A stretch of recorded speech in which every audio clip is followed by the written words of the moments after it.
Welcome to the Veterinary Ledger podcast. It's where we dive into business of veterinary medicine. So each week we're exploring strategies, insights, and stories to help practice owners and managers and their team run a thriving, efficient, and profitable clinic without losing sight of the pets and the people that they care for. So whether you're looking for practical tips, expert advice, a fresh perspective on veterinary business, you have come to the right place. And man, what a fun episode we're going to have today, because I know nothing and we're going to learn so much together. I am very excited. This is Chris Tremblay. He is the founder of Practice Xperts. He's going to tell us all about it. But I have to say, Chris and I have been LinkedIn friends. Chris was extremely kind to me in a time when I needed it, when I was in between jobs. And so that's how Chris and I met. And so I have learned to trust him because he has answers to things that I don't even know the questions of. And so I think it's really helpful in this industry to find somebody that you can trust, that you can lean on, because I am lost when it comes to SEOs and Googles and websites, and people ask all the time, and I want to give them sound advice. And that's why I have you, Chris. So thank you so much for being here with us today.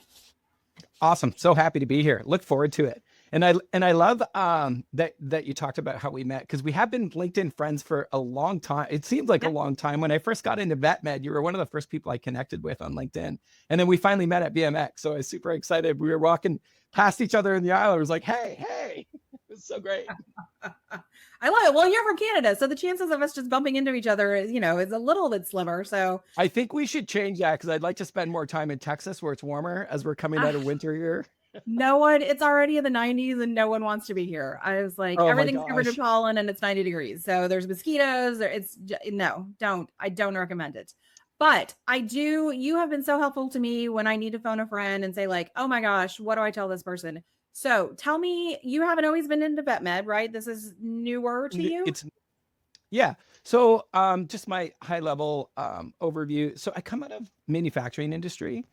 And so the manufacturing industry is a little bit further ahead as it relates to technology than vet med, mainly because their clients are all internal. So they can break things and it doesn't matter, right? And then they could just fix it and then redo it. So leave it to a whole bunch of engineers, and they go in and they tackle a problem. And if they break it, they fix it. So I come out of manufacturing, and we were heavily involved in technology, bringing automation. It's now called AI, but back then it was called automation. But essentially it was computer decision-making on the assembly line. And throughout my career in manufacturing, I've done many things. I've owned multiple businesses. I've sold multiple businesses. I've done mergers and acquisitions. I've done operations, but I always seem to gravitate towards marketing, or they shove me in front of the customer and they're like, hey, go talk to them. So I always tend to gravitate towards the growth side of business. And as a result of that, because of my technology background and the challenges that we face in marketing and growing businesses, the two connect. And so when I came into vet med, there's something, and you and I have had many discussions about it, but there are a lot of changes that haven't happened in vet med that have happened in other industries. So as I started investigating in the industry, I'm like, there's a huge, not only opportunity here to help people, but also to teach people. And one of the things that we were talking about was owning your data, right? Which is a big thing. So before we went live, I like this analogy, and you didn't stop me, so I'm going to say it anyways. But if we take a look at a technology stack in your veterinary business and you compare it to your marketing stack, if your accountant treated you the way that your marketing people treat you, you would leave them.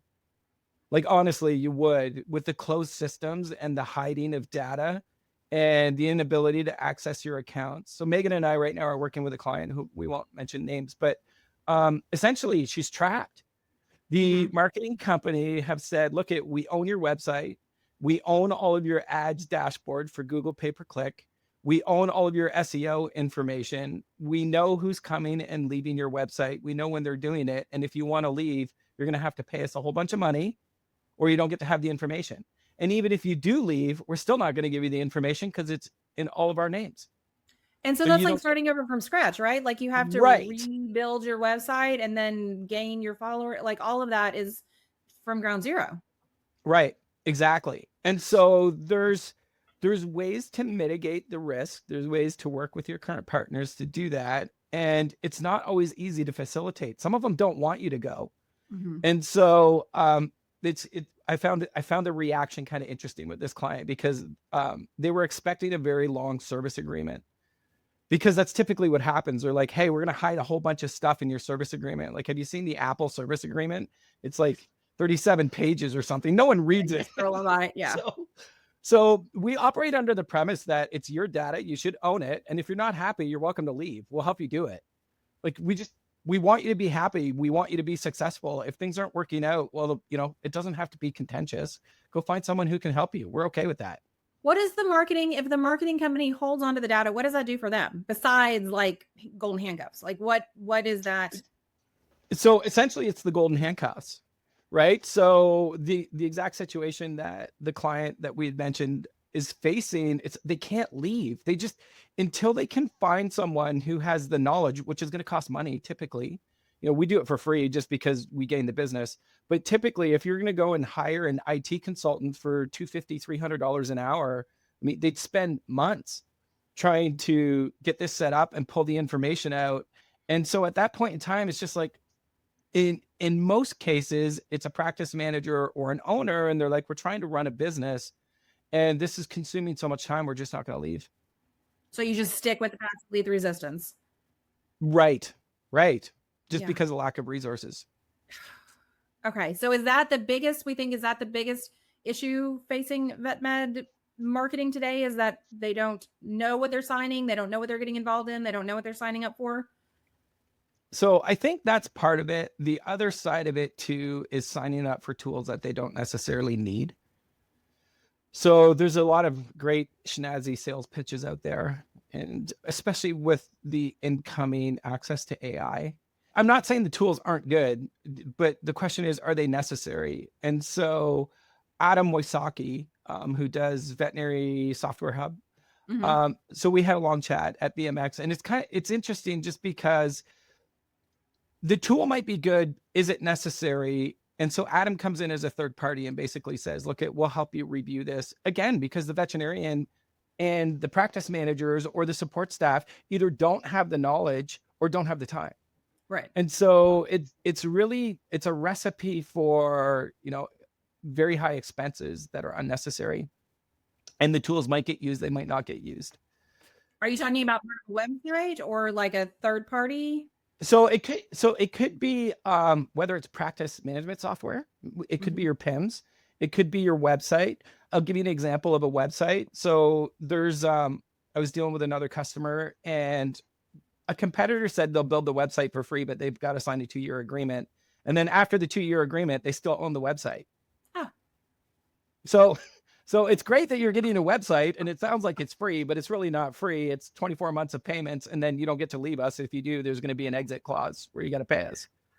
What does that look like? If I leave and I want my website, do I buy it from them? Do I recreate? I have to, I take, copy and paste it. Is there any shortcuts? There isn't a shortcut, unfortunately. Oh, so wrong So yeah, I know I'm the bearer of bad news, right? Bring your umbrella. I'm like cloudy day guy. I've got a client right now who, again, like in-home euthanasia practitioner. She's solo. She's on her own. She does an awesome job. She's got a great business. She purchased the business. And so the previous owner had the website built, and she's like, they're unresponsive. They don't call. I got to beg them for meetings. I'm not getting any information. When I ask for information, they send me screenshots. Like they don't even give me access to a dashboard. They don't give me access to like anything that's going on in my ads campaign or my SEO. And I've got to beg them for it. Like she's waiting 4 to 6 weeks to get a meeting. Yeah. So even if she wanted to improve, so I refer to this as driving through the rearview mirror, right? Like the reaction time is so slow that you've already passed your exit. And now you're driving through your rearview mirror going like, how do I turn around and get back there? And so what we did for her as a solution for her, what we did is we came up with a price that she could afford. And I helped her out with creating a payment package where it's like, give me a little bit of money down. We'll do a payment package. As soon as it's paid off, like the website's yours. I'm not going to hold you hostage. And right from the get-go, you can have login, sign-ins. You can do whatever you want. And then, so what we did, because their previous vendor who built their website was unwilling to give us back-end access so that we could clone it, we just went and cloned it anyways using front-end access. It's more expensive, it's more costly, but it's possible. So she was happy with her website. She liked it. There was just no exit from it, from her current vendor. So she's stuck. It's like being in a car lease and you can't get out of. Like, Yeah. my car doesn't work anymore. I've got 3 more kids. Like, I need a minivan. Okay, well, you're stuck with your car. You can't get out. I think it's just we just don't know, right? We as an industry, no one has taught us this. That I also feel like it's a moving target, right? Between SEOs and Google and what's on a website and what's not. Like it changes, every 6 months of like what we need to be aiming for. And so I think that that's really hard. How when we're reading a contract, what should we be looking for that might like be a flag of like, oh, this is not for us? Exit clauses. Okay. And if you want to make life real easy for yourself, copy and paste the contract into ChatGPT and ask what your exposures are, or Okay. whatever AI you use. I mean, there's Google AI Studio, there's Perplexity, there's Claude, there's a bunch of them. And I wouldn't say take it as legal advice, but look for flags, right? And certainly, like ask the questions. It'll tell you like, hey, look, you don't get to own your website when you leave. Well, that's a pretty big red flag. We need that scratched out of the contract. We're not going to sign up for that. Okay. And then as far as SEO goes, like I want access to a dashboard because I feel like it's my information, but I don't know what I'm looking at. So when I do have access to a dashboard, or if I'm asking the questions of like, hey, what is the screenshot? What are there specific questions I should be looking for? Is there something I can ask that will give me the answers I need? Yeah, there is. And whoever's supplying you with those services should be willing to sit down with you and explain it. And so we can ramp up the knowledge base enough. You don't need to be an expert at it. You just need to know whether or not we're improving or we're failing. Okay. And then if we're failing, what is our corrective action? And is that just like the arrows are down and it's red and the arrows are up and it's green and like, is that really what we're looking for? In some cases, yeah, it's as simple as that. It's like, how many keywords do we get landing on the first page of Google? That's important. If that's going down, there's a problem. If it's red. Yeah. And then the other thing we do too is so everyone's very busy, and especially in a veterinary practice, when things are humming, like no one's got time, or if they do have time, they might have time right now, but they might not in 10 minutes. So one of the things that we offer and we try to do is we try to make our communications not locked into a calendar. And what I mean by that is like our clients will send us emails saying, hey, we have questions, and we make explainer videos. Oh, nice. So I'll be like, hey, here's the question you have. I'm going to go through, I'm going to do my screen share. I'll explain everything. If you have more questions, send it to me whenever you have time. And then, so it just opens up the calendar. We can meet, no problem. We're happy to do that. But in the interim, if there's a time frame that you need access to information, we'll get you the access to information until your calendar becomes available.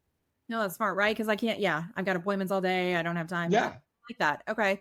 And I feel like we hear this a lot from CPA clients that move is like you talk to your CPA and they say like, oh, everything's fine, right? I don't have any hard data. I'm just depending on the person to be like, everything's good. Don't worry. So I feel like that's kind of like the screenshot episode of, hey, your Google's fine. Don't worry. So if I have 2 months down in the red, do I have 3 months? Like at what point do I say like these words aren't working? The ad spend is wrong. Like should somebody be leading me to those discussions, or is that some like fallback on the practice to say like, hey, I don't think this is working? So here's the experience I've seen in vet med. I don't know if it's consistent across other fields, but what I've been seeing, and correct me if I'm wrong, it's anecdotal. If it is negative, if it's not doing great, your reporting slows down. They don't want to tell you that they're doing a bad job. They don't want to have the discussion. So if you're not leading the charge, they typically don't take the initiative. They'll send you reporting, but I feel like the reporting is, again, it's not transparent. It's screenshots. Hey, look here's a portion of the screen that we took a picture of. We'll send it over to you. That's not everybody. Like there's a lot of companies that are reputable and they do have dashboards and they're willing to explain it to you. And I think having transparency is of paramount importance, especially if you're going into something not having a full understanding of what it is, and relying on someone as an expert, and certainly SEO practitioners and marketing people, they're not credentialed like accountants. So they're not held to the same bar that an accountant is in many cases. So you don't know what you're getting. And so vet them, spend some time talking to them, get referrals, talk to their other customers. It's a big expense, as it relates to growing your business. It's a big expense or it's a tremendous investment. So Right. spending the time up front to make sure that you have the proper team on board with you is of paramount importance. Oh, so and I feel like people get locked into I hear about like, oh, I signed a 2-year, 4-year contract. Like, I don't want to sign anything that I don't know it's going to work, right? Like, especially like new Sure. practices starting up and money's tight, and then you spend $12,000. I'm like, ugh. But I will say, so when I first came on, the first question Jared asked me was percentage of marketing, how much revenue We should had we this spend on chat. marketing? And I was like, we butted heads and we disagreed, and I still got the job, which is lovely. What do you say for, and I feel like it's different for a startup versus an established practice, but what do you think is the sweet spot for percentage of revenue? So I don't really want to like lock in a window, anywhere between 3 and 10%. Mm-hmm. Um, and here's why. I just want to throw this disclaimer out.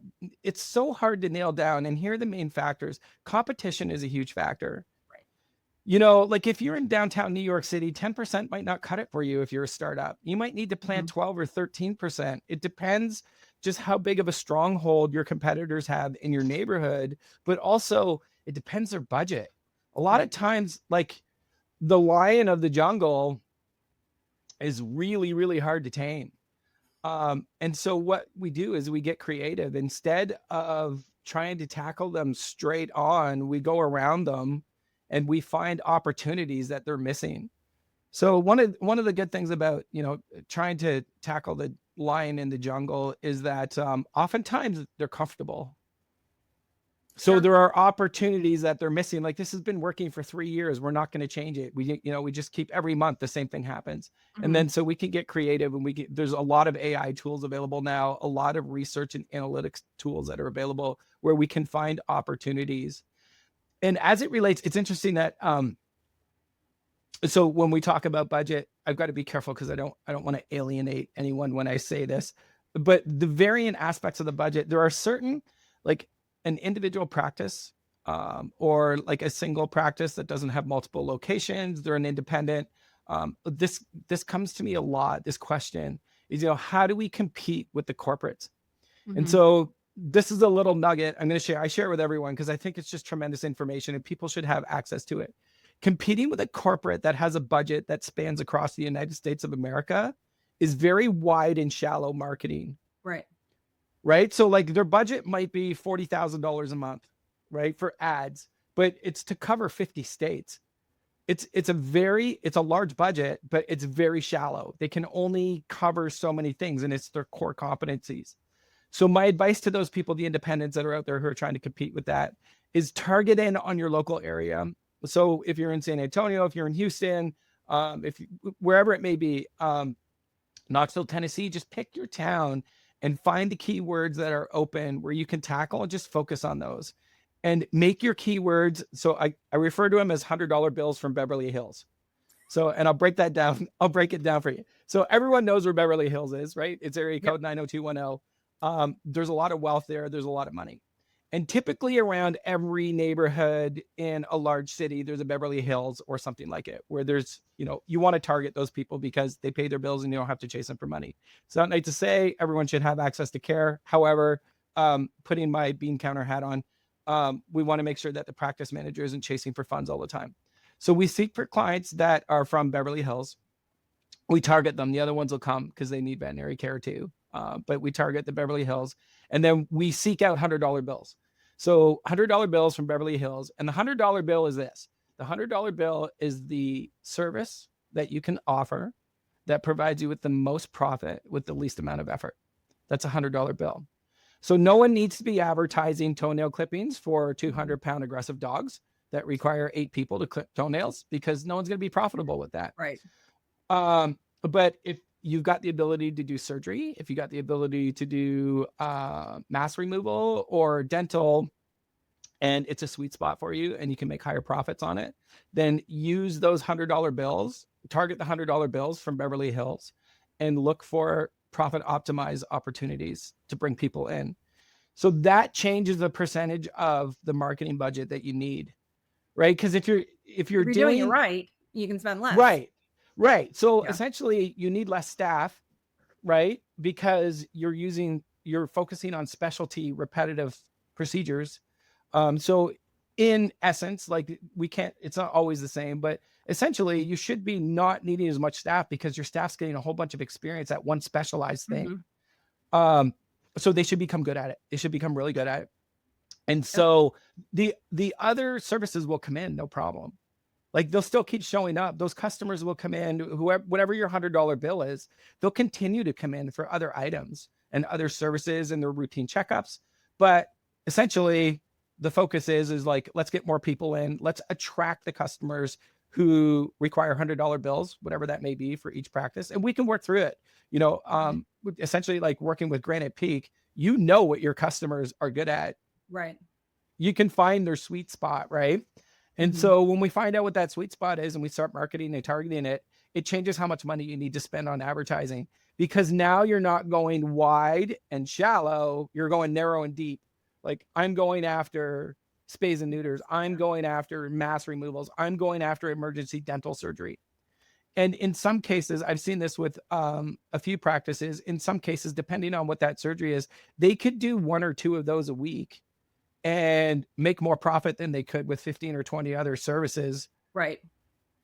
Of people just coming in. And those people will come in anyways, right? Because they become customers for the rest of the general practice. But we focus on trying to get and maximize as many of the $100 bills as we can. And then so in essence, at that point in time, we can lower the marketing budget, again, depending on what competition is. But I don't know if that answers.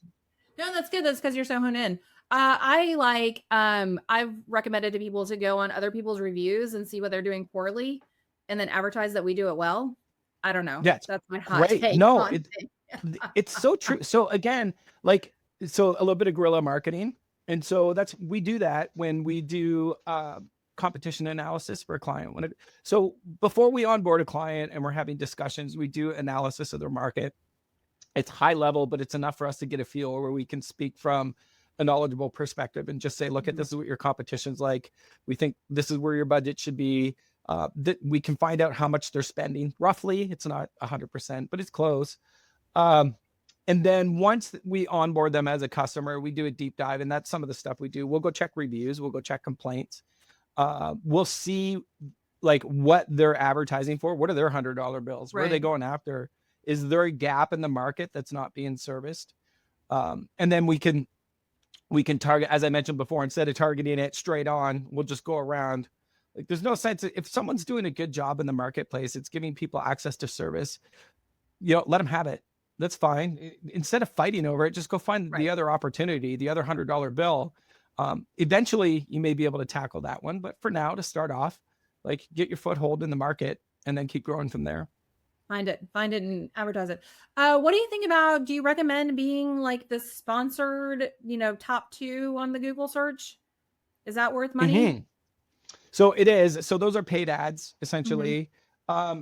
And again, so that money goes straight. So I don't know if you know how this works, but when you do an ads campaign, you pay your marketing team for the management service. And then, so this is another thing that's hidden, right?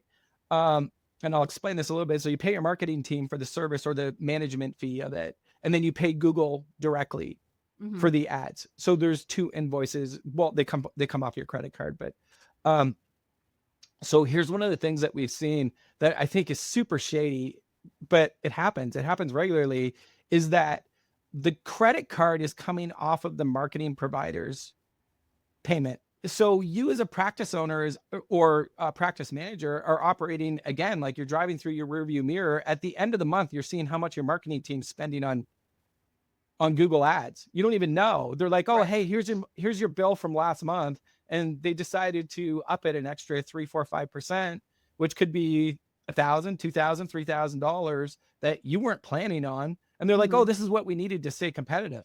Is it? Ouch. Yeah. And why aren't we having that discussion? $2,000 a month, dropping an extra $24,000 a year. Like, how do we know that's not mismanagement? Yeah.